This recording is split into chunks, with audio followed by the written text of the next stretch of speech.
目の前の患者のことよりも自分自身のスキルを上げてたくさんの人を救うっていう、昔ね、NHK の大河ドラマで赤ひげっていうのがあったんですよ。山本周五郎原作のですね。で、それはですね、江戸時代の小石川療養所だったかな、そこを舞台としてですね、赤ひげって言われる、いわゆるその人情派の名医と言われる人がいてですね、そこのところに入門で、最初反発してたんだけど、若者の、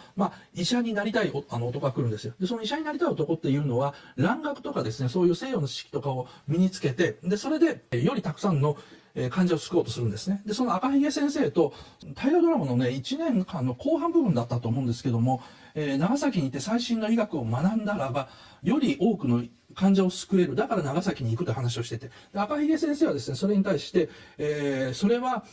俺にはできないと。俺は目の前の患者を救うことしか考えられないっていうふうにですね。で、その若いですね、やつは、目の前の5人を救うよりも、将来の500人を救うことが大事だと思いませんかっていうふうなことで、なんか、すごい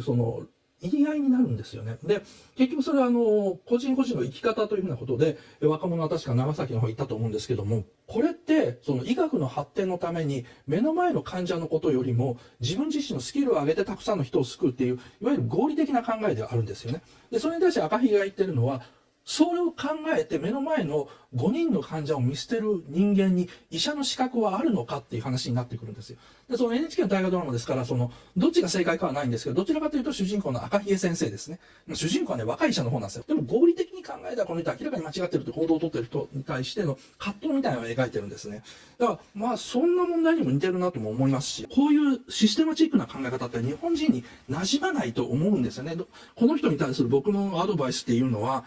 多分医者の世界も金八先生みたいな患者の命を救いたいとか、目の前の命をっていうような熱血先生がメインだと思うんですね。もちろんそうじゃなくて金のためにとか、なんか親の後を継ぐためにというやる気のない人がいるでしょうけど、この人に見えてるのは自分が憧れてる熱血型の先生なんですよ。医者、本当の医者というのは憧れてると思うんですよ。でもそういう熱血型の先生って、